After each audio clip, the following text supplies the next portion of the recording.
Hi there everybody, it's Andy Agostini again, back to tell you about more stuff about the EAUHL, the league that you'll be addicted to in about 2 months.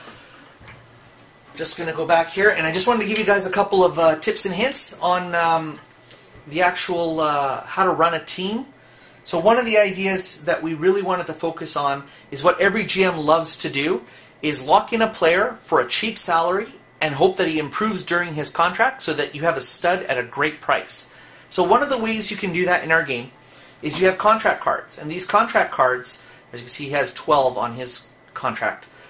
You want to put rare contract cards, and they range from 25 to 80 games. And the idea here is to put a rare contract card on him and then train him up. And that way you can get the biggest value, and his salary will stay the same as the day you lock him in. And his salary currently is $670 because he's only a 59 overall player. But if you should train him up to be an 85 overall or a 90, he would actually be able to stay at 670 for the life of his contract. Now, of course, like every player, as soon as his contract comes up, he'll want to get paid. So you always have to be dealing with players changing their salaries depending on how you've grown them. But if you manage your team pretty well, you'll be able to move that second line up to your first line while players retire and keep moving along. So you're really going to be focusing on that aspect of this. So that's a really good tip. One of the other tips that I love telling people is size. Size matters in our game, especially with the real-time physics.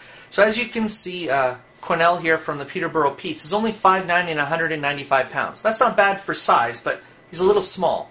But I like looking at the players that are 6'1" and 2. They can just take a hit a little bit better. So having these young kids that are a little bit bigger is actually going to probably be a bigger impact for your team, as they'll be able to give out a little bit as much as they're going to take, being that they're younger and a little smaller.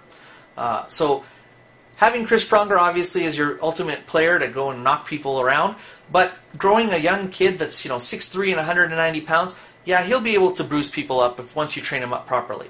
So that's just a couple tips in the EAUHL. Lots of depth and lots of different ways to build your team. And I just wanted to bring these out to you. Thanks. Bye.